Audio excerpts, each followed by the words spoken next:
King Von, a Chicago-based rapper who gained significant attention in the music industry, was known for his controversial persona, marked by his violent lifestyle and rap lyrics that often boasted about his criminal activities. The late rapper's behavior and the rumors surrounding his violent actions created an atmosphere of fear among many in the industry, including fellow musicians, YouTubers, and streamers. His ability to back up his threats, as well as his notorious reputation, left several prominent figures feeling both intimidated and afraid for their lives. Even though King Von died in 2020, his impact and the fear he instilled in others continued to resonate in the years following his death. Various individuals from the entertainment world, especially those with ties to hip-hop and street culture, have been vocal about their experiences with the late rapper, expressing a mixture of fear, relief, and resentment. One such person is Charleston White, a controversial YouTuber and social media personality who had always spoken candidly about his dislike for King Von. White's opinions were influenced by the rapper's violent past and his unapologetic attitude toward taking lives. Charleston White, who had once been terrified of King Von's influence and the potential consequences of crossing him, made it clear that his fear turned into hatred after Von's death. In a 2022 interview with DJ Academics, White was unrelenting in his criticism of King Von, even going so far as to mock the rapper's passing.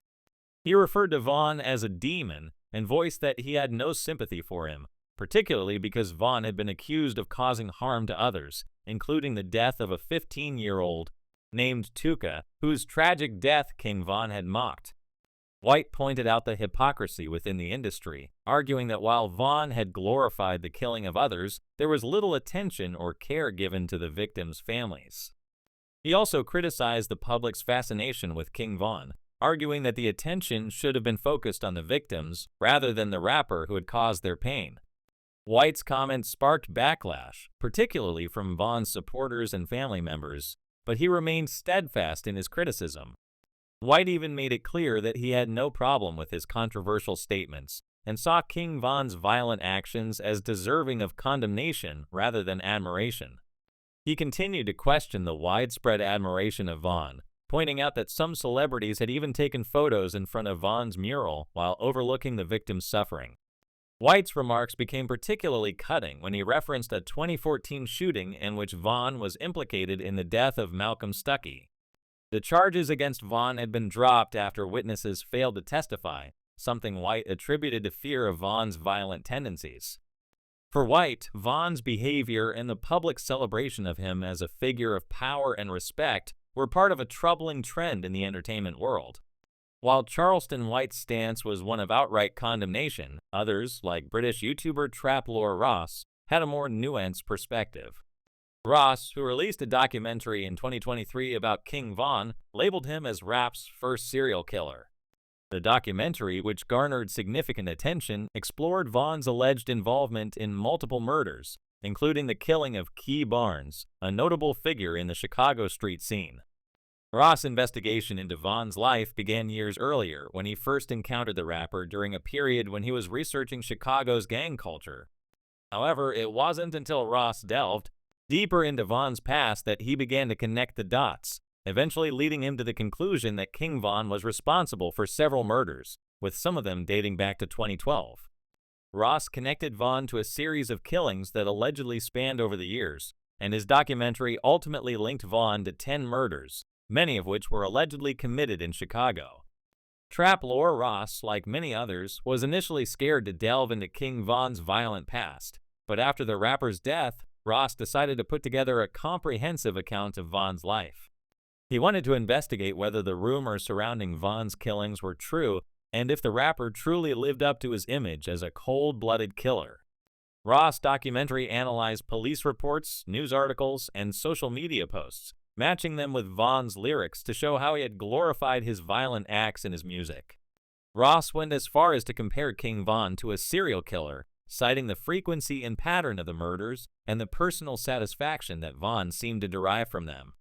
Despite some of the criticism of his findings, including from members of Von's family and supporters who felt Ross' documentary was sensationalized, Ross' video sparked an important conversation about the true nature of King Von's legacy and the consequences of his actions. While some figures in the entertainment world, like Charleston White and Trap Lore Ross, took a critical approach to King Von's legacy, others had personal encounters with the rapper that left them deeply unsettled.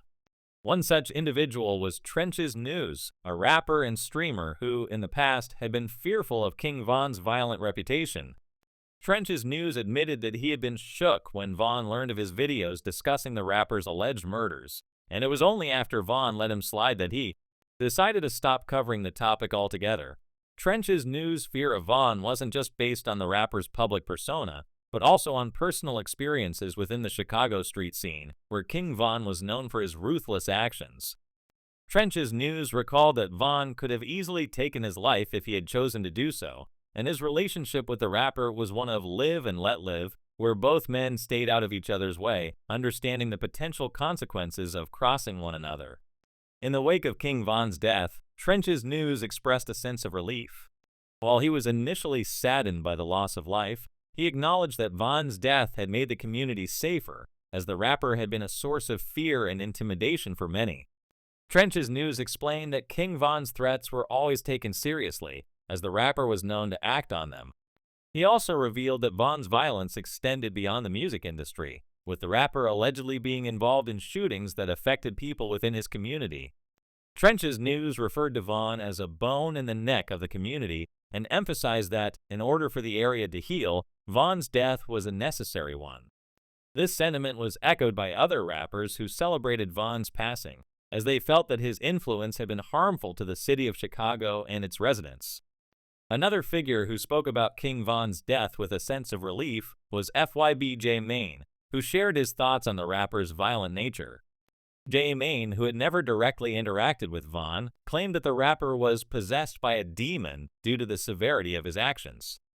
This view of King Von as a demon was not something that was solely constructed after his death, as Von himself had referred to himself as a demon in his music, specifically in the track Demon. In the song, Von rapped about his violent lifestyle and his willingness to take lives without hesitation. J Main and others who shared this perspective believed that Von's violent actions were a reflection of something deeper, a manifestation of a destructive force within him that had been unleashed by his early traumatic experiences, such as the murder of his father and his close friend. For these individuals, Von's behavior was more than just a product of his environment, it was something darker that controlled his actions. Despite the negative views held by some toward King Von, others saw his legacy in a more complex light. For example, Lil Durk, who was King Von's close friend and collaborator, was often caught in the crossfire of criticism for his association with Von. Many believe that Durk's relationship with Von was based more on fear and respect for Von's violent reputation than genuine friendship. Durk's involvement in Von's life and death also sparked controversy, especially when rumors circulated that Durk had been involved in a plot to avenge Von's death by targeting Quando Rondo, the rapper involved in Von's shooting. Despite these accusations, Durk tried to distance himself from the violence surrounding Von's passing, attempting to reinvent his image and take a more peaceful approach to his career. In the years following King Von's death, it became clear that his legacy would continue to be a subject of intense debate and discussion. While some saw him as a hero and a victim of his circumstances, others viewed him as a dangerous and destructive figure who thrived on fear and intimidation.